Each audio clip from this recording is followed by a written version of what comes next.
Welcome back to this edition of Electronic Systems Packaging course. If you recollect, we have finished module 1 last time, and that module 1 covered the complete introduction or an overview to electronic systems packaging. And in that we have seen various subtopics, and we have spent a lot of time defining basic fundamentals of packaging, and towards the end we defined the application areas, and we also looked at case studies to understand packaging aspects in different electronic systems, which can pertain to different application areas. So, I hope you have gone through those modules again. Now, as a prelude to the second chapter, what we will just do is a quick review of some of the terms and glossary, so that you are familiar from now on the very common terms that will be used. So, I will do a quick review and then we will proceed to chapter 2 or module 2, right. So, the first thing is I want to do a review of some terms that is used at the IC level, and then some terms that are used at the printed circuit board level or printed wiring board. Now, first let us look at some terms that we have seen in the last chapter as far as the IC is concerned. IC stands for integrated circuit. You can also use terms like a die. Die also represents a active device. Okay. We also looked at the term called KGD, which is known as known good die. A known good die is one that is tested after fabrication. A common term that is used is a chip or a microchip, that also represents a device that has been fabricated out of silicon wafer. So, it can be a singulated die, that is from the wafer it has been singulated and it is ready for packaging. Then the other term that I have commonly used is active device. It can be a microcontroller, a microprocessor, various active devices that perform different functionalities. And then some of the terms that we have seen is a wafer. Then we have seen the term called wafer fab. Fab stands for fabrication.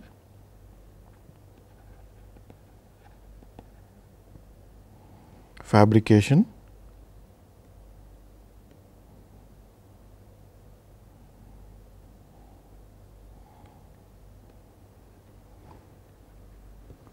Okay, so, these are some of the terms that we have seen under the head IC. Now, coming to printed circuit board or printed wiring board, I told you in the middle of the last chapter that these two terms, printed circuit board and printed wiring board, are used interchangeably. So, you can say, you can write it as printed circuit board, or you can call it as a printed wiring board. Basically, if the board is processed, then you call it as a printed wiring board, because you are replacing wires with copper conductors. So, at that stage of the system, that is the second level packaged product, it is called a wiring board. Now, the printed circuit board terminology is used normally when the printed wiring board is stuffed with components and interconnected or soldered. So, it is basically an assembly. So, you might also hear the term called printed circuit board assembly, PCBA. This is also used in common parlance. Okay. So, there are different types of printed wiring boards, which we are going to see later at a later stage, and there also this is called a second level package. So, the printed wiring board is a second level package, and the device or the chip that goes for packaging, it is called the first level package. So, now our focus is simultaneously on two levels, the first level packaging and the second level packaging. Then I might also use the terms called organic to denote a different type of a printed wiring board, and an inorganic substrate, typically a ceramic substrate, will be used. So, you will be slowly introduced into these type of terminologies from now on. Okay. You can also call this as plastic. So, this is the kind of first level information I wanted to give you today before we move with the second chapter. Now, the second chapter is titled Semiconductor Fabrication and Packaging. So, what we are now going to do is, although this is not part of the packaging, that is the fabrication of the semiconductor or the die, but still it becomes incomplete if we go to first level packaging directly. So, we would like to spend some time on looking at how a semiconductor fabrication process has evolved and what goes into the manufacturing of a integrated circuit or a known good die, and from that die how packaging is carried out.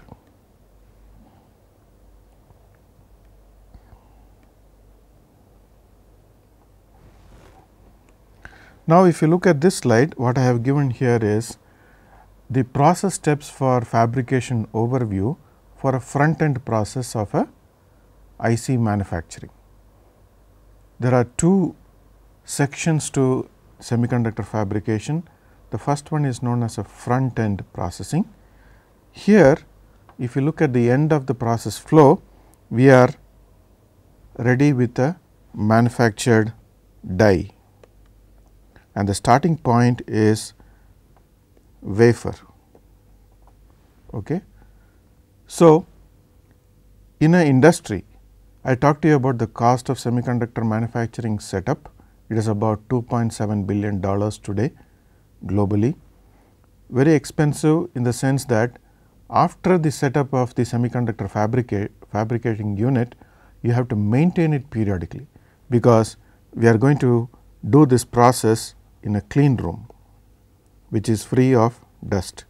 So, if you want to maintain a semiconductor fab under clean room conditions, that is where most of the expense or running costs go into. In this fabrication setup, you have to know a lot about materials management. What is the starting material?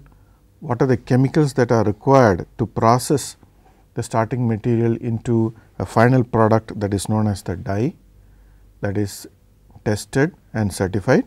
So, there will be a lot of automation, and there will be computer integrated manufacturing right from the start to the finish. Okay. So, we look at the steps one by one. The first thing is, if you want to prepare a die, prior to this some CAD work is being done. Okay. So, you call it as a VLSI CAD, and out of this a mask is produced, that is a design depicting the interconnections are generated from the CAD output. So, that is a technology file that you get from CAD.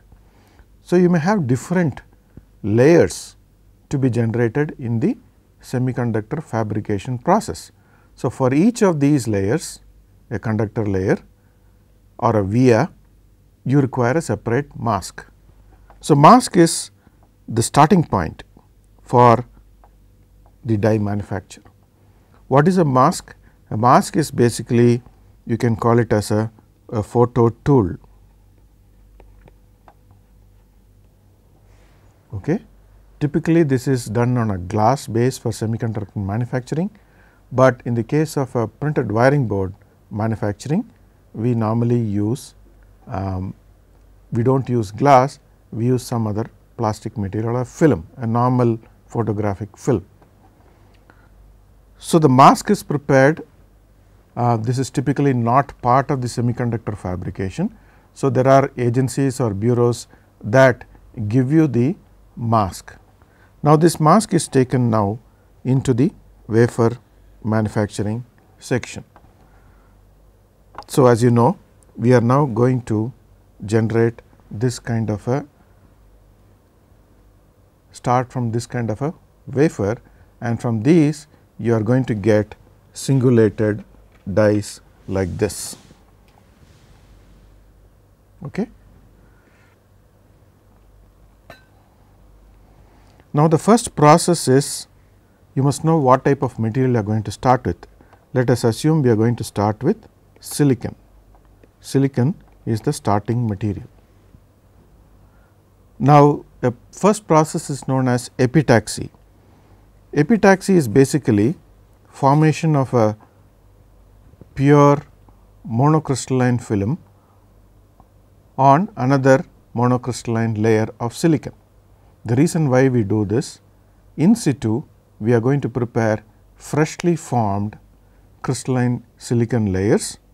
Okay, the purity will be very high, and if you are using compound semiconductors, then this process also becomes very useful.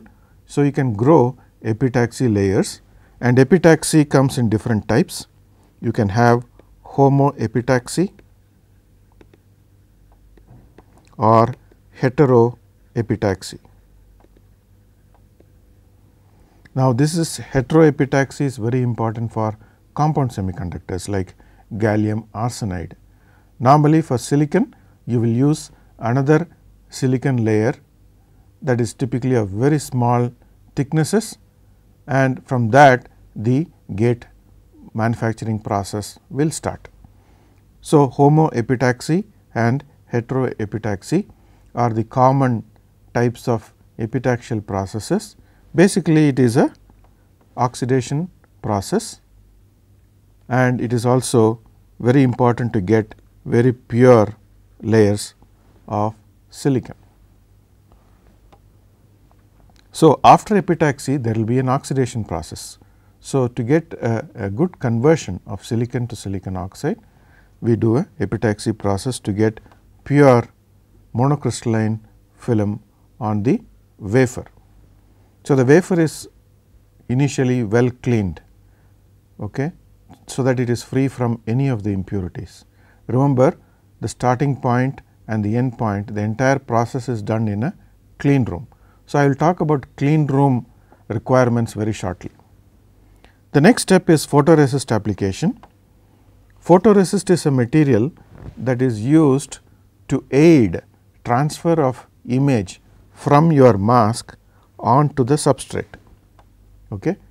Without that, you cannot transfer your image from the mask, which is basically a glass substrate on which the pattern is generated, and this has to go to the silicon wafer layer.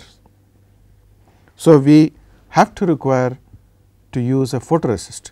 Photoresist comes in different types. It can be a wet photoresist or a dry film photoresist, or it can be a positive photoresist or a negative photoresist. Probably this is not the right time to discuss the different types of photoresist. We will have a separate chapter on that, but suffice it is to know that photoresist will be a very important material, and the thickness of the photoresist and the type of photoresist that is used for a particular process have to be well defined by the manufacturing company at the start. Now, as you know, I talked about Moore's law much earlier, and the difficulties that we are experiencing nowadays to match the Moore's law predictions is probably because there is some limitation on the materials that are used in the photoresist, because the thickness has to reduce for lower line widths, and the imaging technology, which is the next step here, the photolithography, has to match the type of photoresist that we are using. So, a combination of these two, the type of photoresist and the photolithography process together, would generate more number of cells on the silicon wafer, and therefore, the density or the silicon efficiency will be very high. So, typically currently the industry uses a wet process for photoresist application, and there will be a dry imaging process that follows the wet process of application of a photoresist, and therefore, the resolution that is got from the photoresist is very important in defining the yield rate from every wafer. So, after the photoresist is applied and it is cured, then we use a photolithography using the mask that we have generated for a particular layer. Now, once the mask is kept on the substrate which is applied with the photoresist material, then you apply a light source. So, photolithography involves using a light source, typically UV. Okay. So, in the spectrum of light, we are going to use the wavelength of UV light to activate the photoresist material and selectively activate. Some of the areas are protected by the mask, some of the areas are not protected. Therefore, those areas which are exposed to UV light will get physically changed, and therefore, they are also going to react with certain chemicals during the process of developing. So, the next step, photolithography also includes a step called developing, which will now define the image that you want to generate. Okay. So, this is a very important step. Defining your image on the substrate using photolithography will be a very important step in the transfer of the image, and therefore, the yield rates are very critical at this point. Now, the success yield rates, as I said, depend on the light source that we are using, because as we go down the thicknesses of the photoresist and also as the line widths go smaller and smaller, there is a demand for high resolution, okay, from the light source that can give us the required line widths with less error, acceptable errors. Therefore, people are looking at new materials for UV light. For example, excimer UV light sources are being used, UV laser.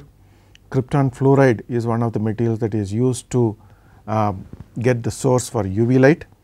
Now, if we want greater progress, for example, we are now working at 22 nanometers, and if you want to go to 11 nanometers for example, and then beyond, then we will see some kind of limitations caused by the light source. Therefore, new technologies will have to be looked at. I talked about disruptive technology the other day. Therefore, disruptive technologies which can change the entire scenario for the front end processing could be electron beam lithography, it can be X-ray lithography, or it can be extreme UV light lithography or ion projection lithography and so on. So, these are techniques that are now being researched.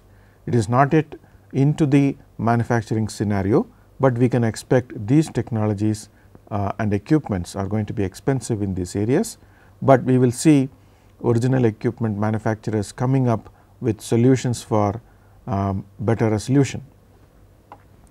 Now, once the image has been formed, you are now going to remove the unwanted material by etching and then strip off the photoresist which has protected your conductor areas or transistor areas and so on. Now, the next step is going to be diffusion. You are going to introduce new material that can provide better electron mobility other than the host material, that is silicon, right. You are going to improve the properties of the semiconductor. So, dopants will change the electrical behavior and conductivity, which is what we are looking for as far as the electrical circuit is concerned. Therefore, a lot of new materials are being used as implants or dopants. Typically, you can use phosphorus, you can use boron, potassium, copper, arsenic, etc. Now, you have to look at which material you need to use based on the electron mobility properties and so on. After that, once the interconnections are done, okay, depending upon how many conductive layers you are going to image for a particular design, then we do what is known as a CMP process.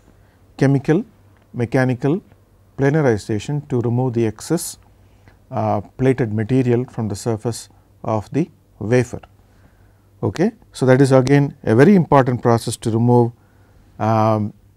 nanometer material, and therefore, giving you the final configuration that is required. So, inspection at every stage of these processes which I have mentioned is very important.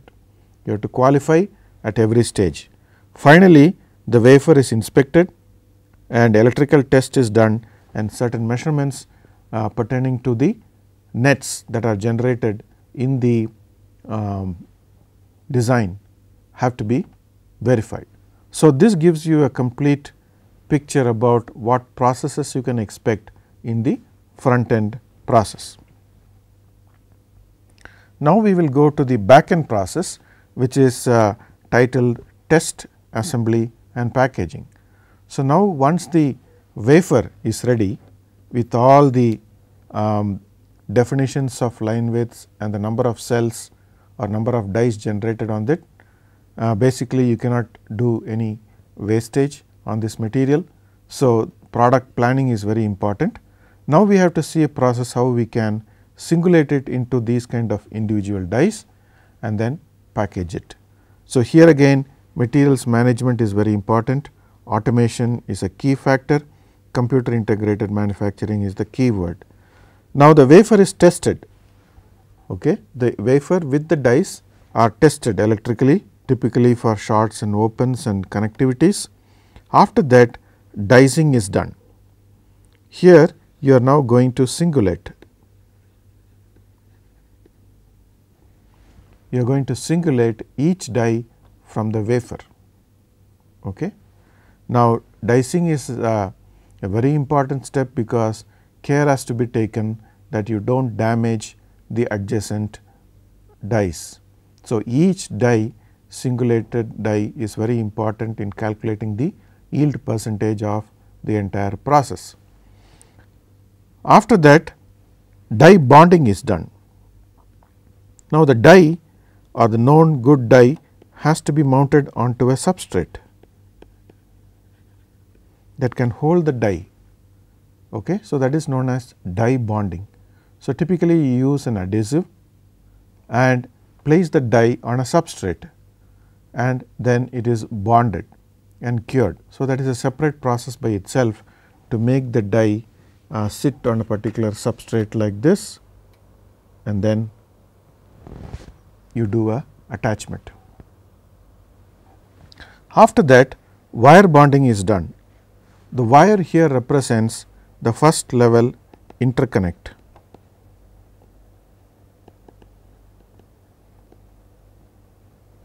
Because the IO pads or the bond pads on the die is now getting connected to lead frames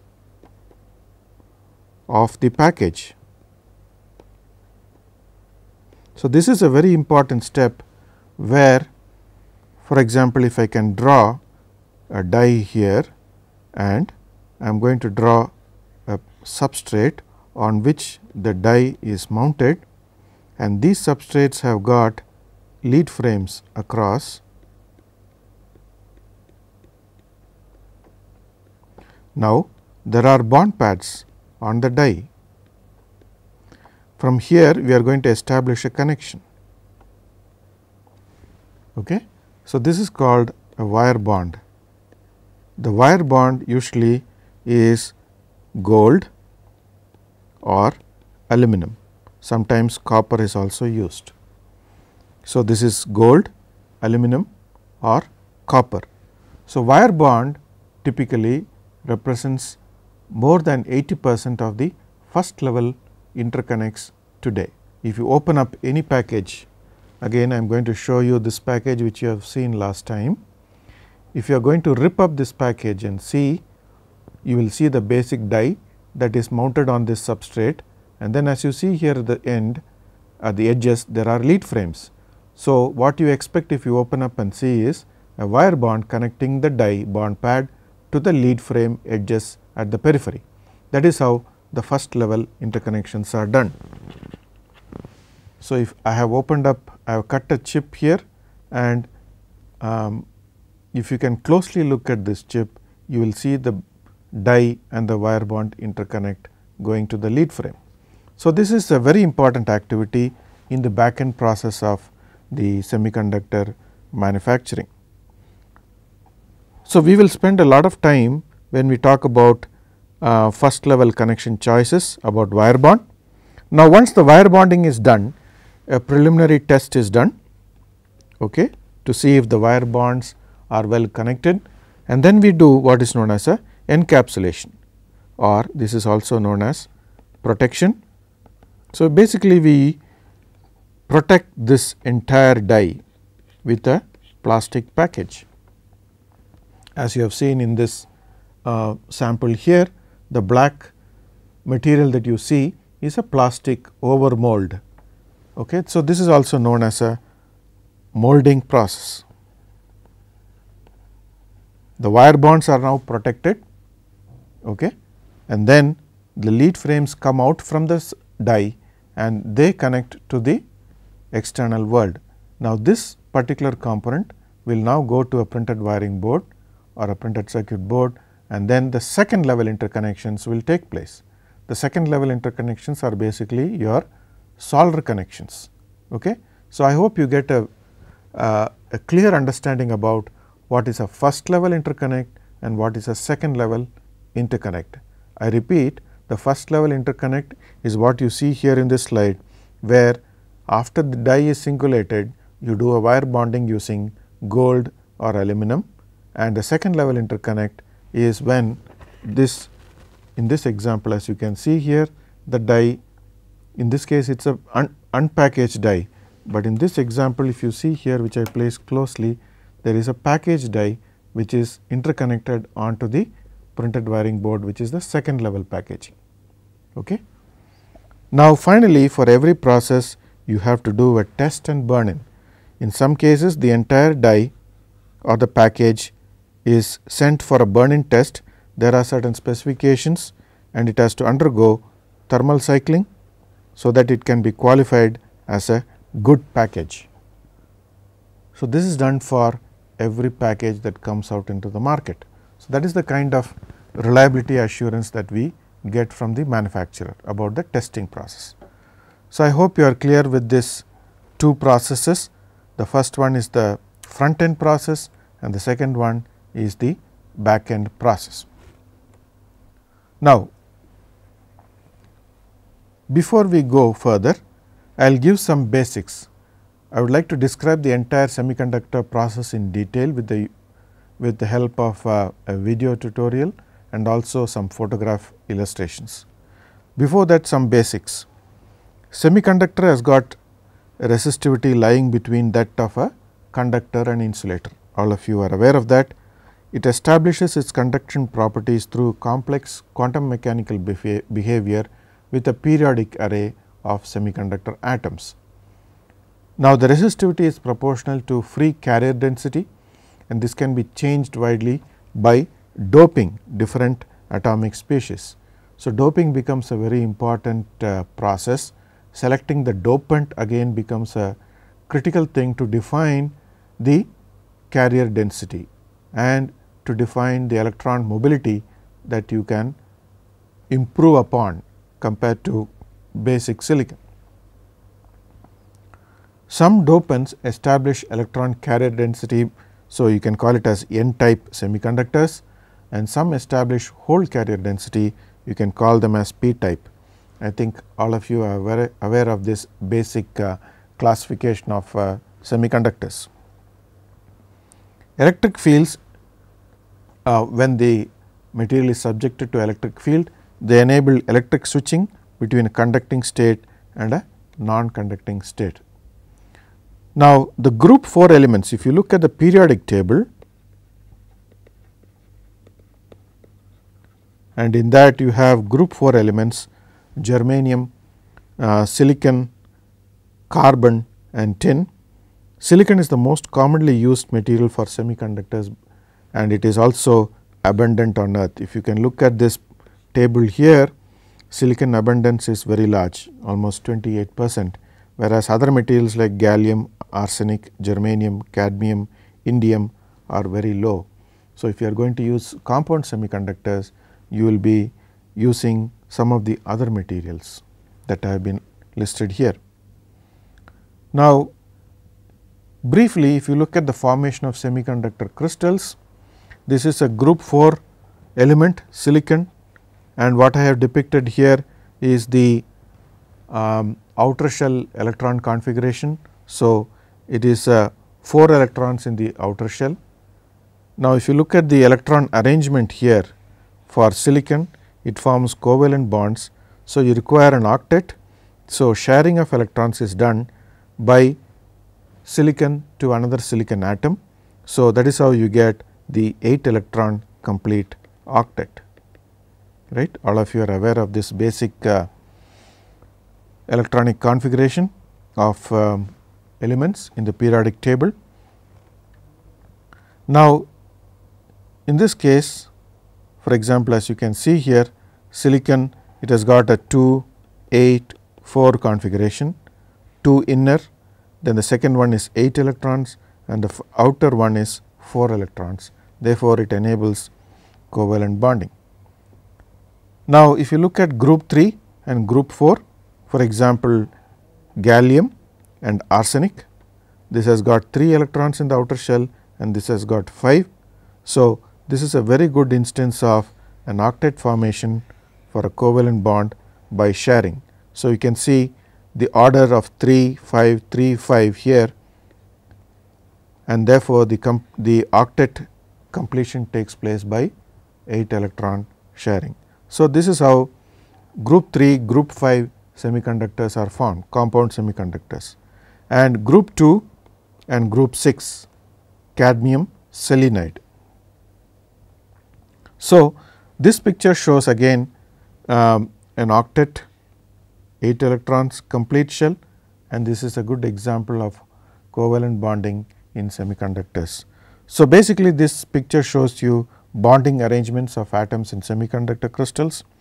First one is for the elemental semiconductor like silicon, and the second one is compound semiconductor belonging to group 3 in the periodic table and group 5 in the periodic table, such as gallium arsenide, and the third one compound semiconductor formed cadmium selenide using group 2 and group 6 element. Now, the bonding requirements, for example, I will give you an example. Group 4 semiconductor silicon is group 4 material.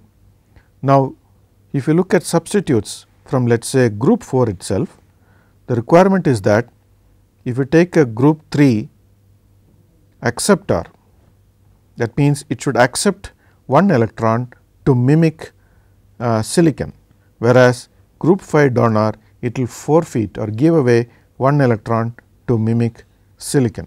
So, these are the requirements for bonding in a group 4 semiconductor. Group 3 to group 5 semiconductor, if you take the case of gallium group 3, then substitutes in group 3 will be a group 2 acceptor, which will accept 1 electron to mimic gallium, and group 4 donor forfeits 1 electron to mimic gallium. So, similarly for arsenic and other substitutes from group 4 and group 6. So, if these conditions are met, then compound semiconductor bonding is explained. That is how it happens. Now, that is some of the basics. Okay. Now, if you look at the process, everything starts with sand, basic sand material. Okay. You can call it more specifically quartz is the starting point, but basic sand, quartz sand, which is silicon dioxide here, reacts with carbon at high temperatures to form silicon and carbon monoxide. Okay. Now, the question is how much purity of silicon can we get? Now, for semiconductor manufacturing, you require a very high purity, 99.99%. 9, 9, 9, 9, there should be totally 11 nines. That is the kind of purity that one looks for as a starting material for the semiconductor process. So,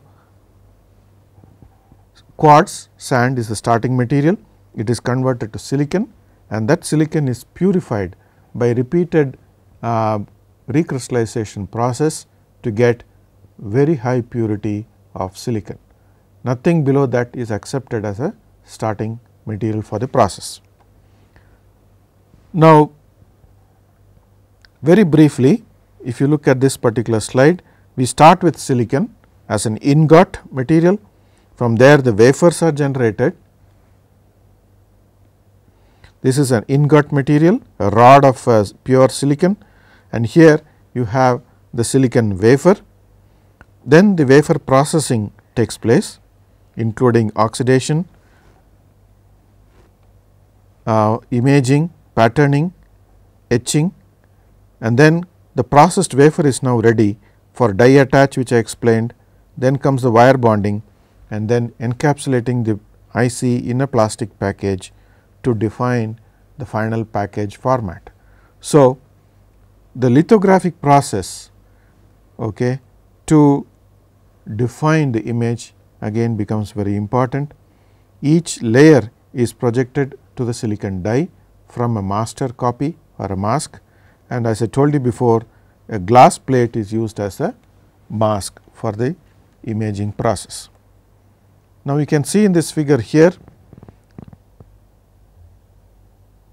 the various cells that are defined in the wafer, each one represents one die, and then these are the dies after they are diced from the main wafer. Now, Intel uses different wafer sizes, and today Intel is using 32 nanometers for its current microprocessor technology.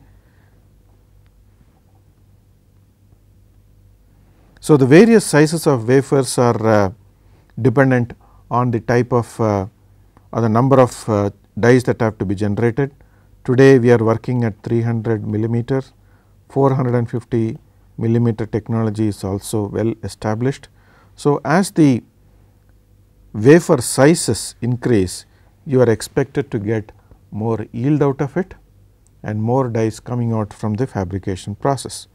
But at the same time, the die size can also increase because you are increasing the density of the interconnections. Now, normally when you use a photolithographic process, the image is sometimes twice, 4 times or 6 times more than the actual size of the die. So, basically a stepper process is used to reduce the image that is falling onto the wafer.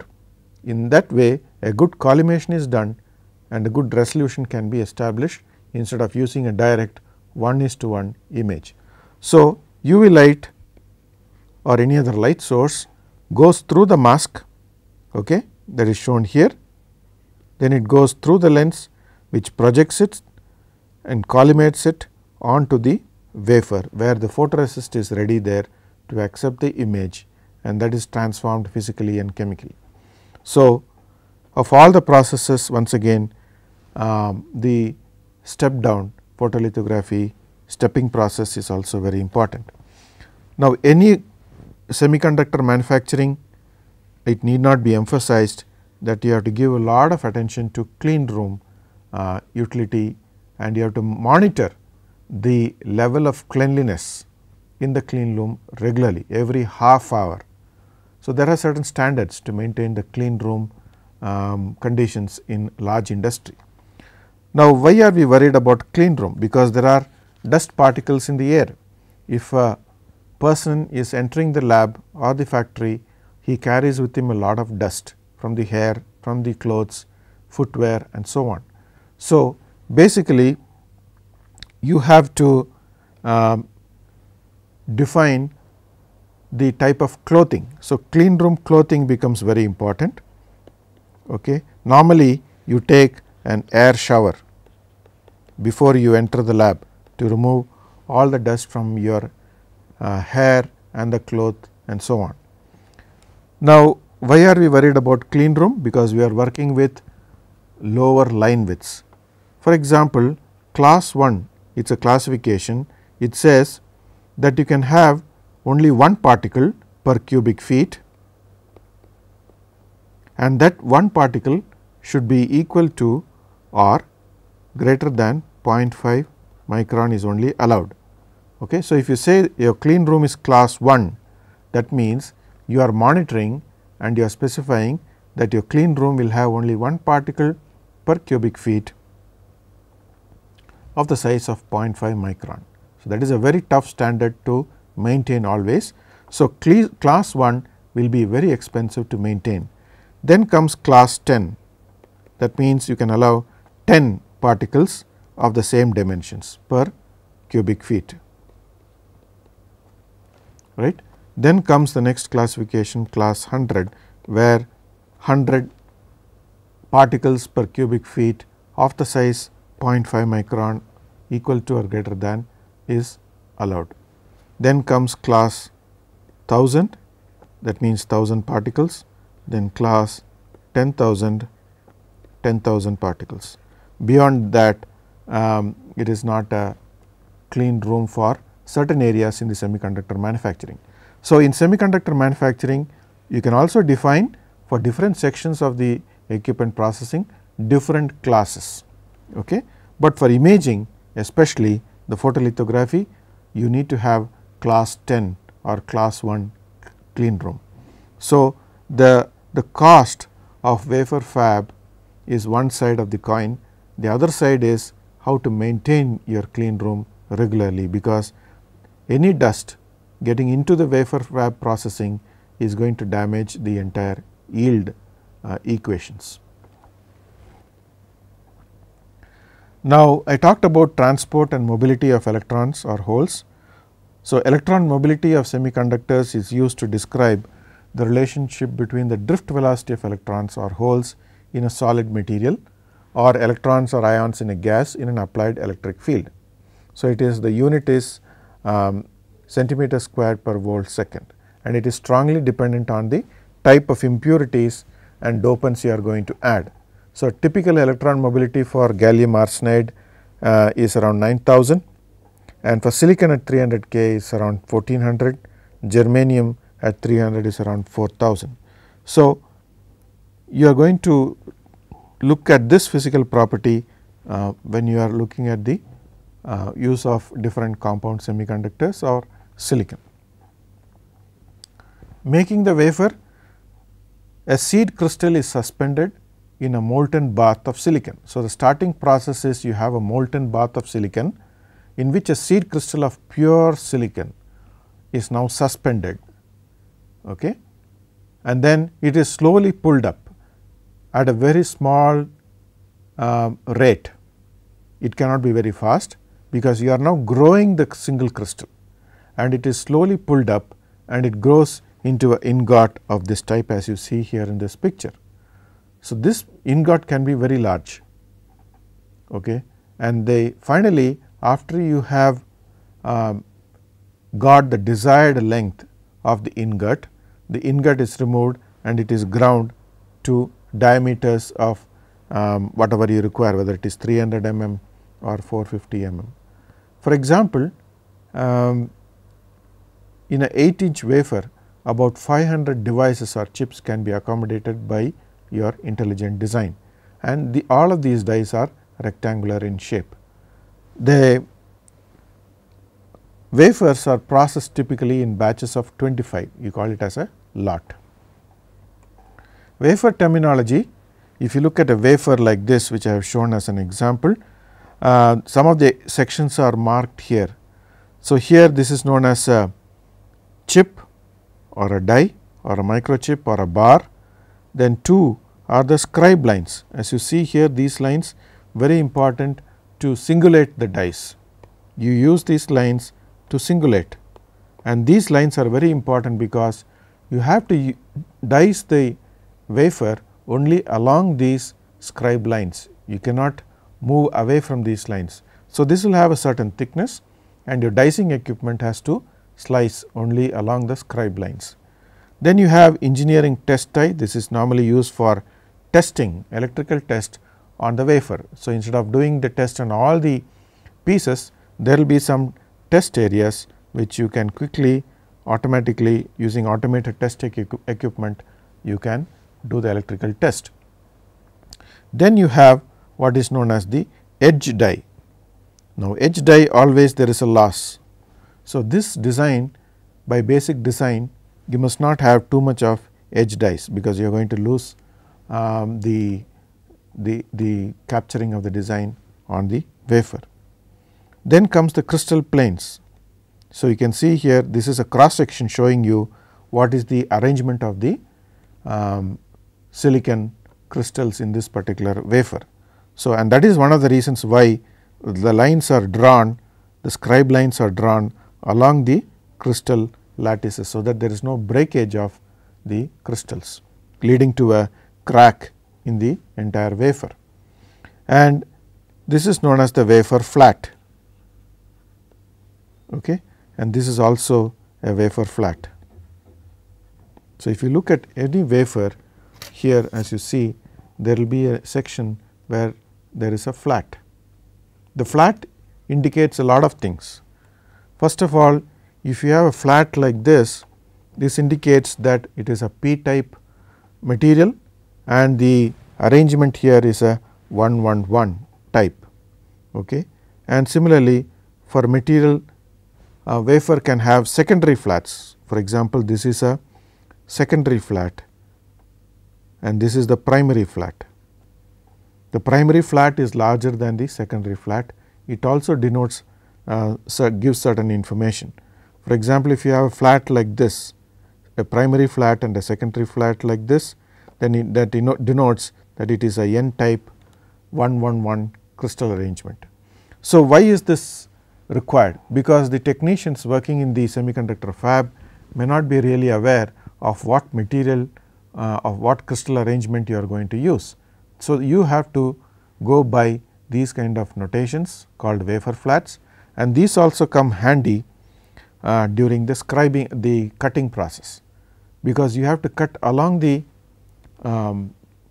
crystal lattices without disturbing the crystal structure and breaking the wafer. So, wafer flat arrangements give you a lot of information about what type of material is used.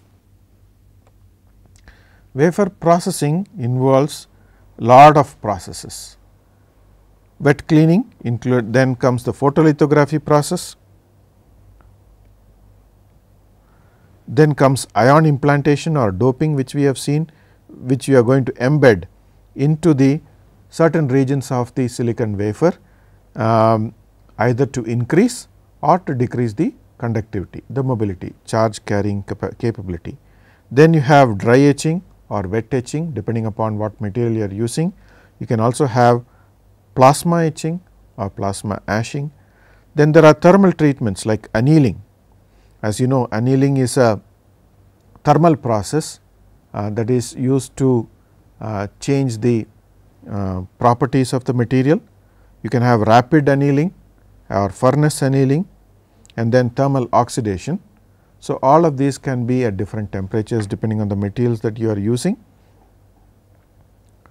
Now, you can deposit metals or conductors using chemical vapor deposition, where a reaction between materials can deposit certain required chemical vapors, which can sit on the surface of the host material. Then you can have physical vapor deposition, again at different conditions.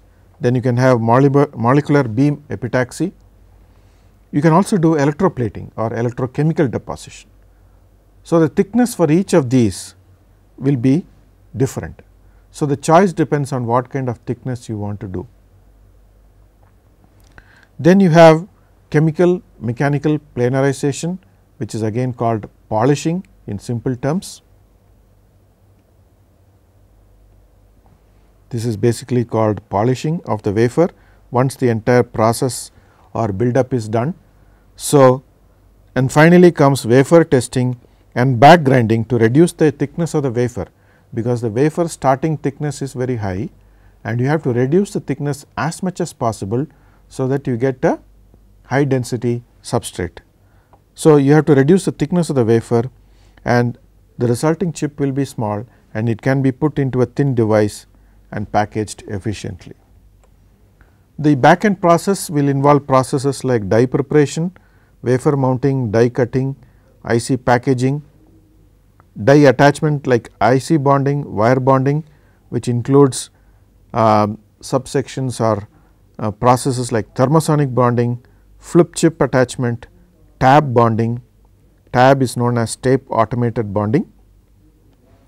Then IC encapsulation using baking or plating or simply molding, and finally, it is laser marked for identification or marking the component, and finally, trim, form and test, and then it goes for packing. So, that completes the steps that are required for IC manufacturing. So, there are two types of packaging, as I said earlier. One is known as plastic, the other is ceramic packaging. Plastic or ceramic packaging involves mounting the die, connecting the die to the pins on the lead frame or the package, and then sealing it, okay, after testing. So, the tiny wires are used to connect pads to the pins. In the old days, wires were attached by hand, but now you have high end multipurpose and high speed machines to perform the task. So, this is typically wire bonding.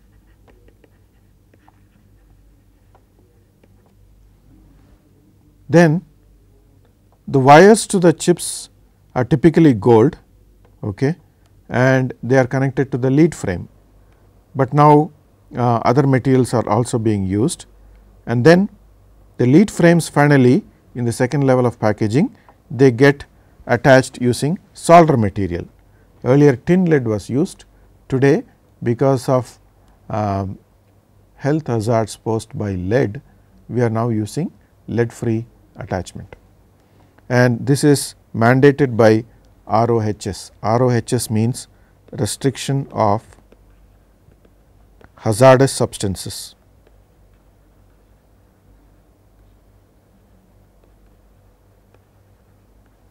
Okay. So, this is the pathway. Now, the semiconductor manufacturing process started, if you look at the chronology or the history, today we are comfortably sitting at 22 nanometers. Our earlier generation technologies are 32 and 45. This is still not in the large scale manufacturing, but at the research level. Intel has brought out processors in each of these segments, and you can see we have started with 10 micron in 1971 to something like 130 nanometers. 1.18 technology was very popular in those days, and then we have 0.13 by year 2000, and today we are targeting 11 nanometers by 2015. So, that is the kind of growth that we have seen, and wafer sizes I mentioned time and again, we are going into larger wafers, dias. This is the diameter of the wafer, so that you can accommodate more chips. Now, basically we are now coming from sand to silicon to wafer, that is the entire process. What I want to show now is a short video clip that is titled Sand to Silicon, produced by Intel, and this is now being played here with permission from Intel.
So, as you have seen here, this is an excellent video which tries to impress upon us how the utilization starts from using sand to manufacturing high grade electronic grade pure silicon, and then that is converted into a wafer, and from the wafer how a singulated die like this is a single die is formed. And you can see in this picture here very clearly how the wire bonds connect from the bond pads of the die to the lead frames, and this is the package. So, this class basically we have covered to look at the what a front end process is and what a back end process is. We have tried to list the process steps, and we are now seeing what a package will look like in the inside. Okay. So, in the next class I will give you a detailed description of the entire process steps that we have tried to list today, and we have seen what goes next. After fabrication we will see the packaging aspects. Thank you.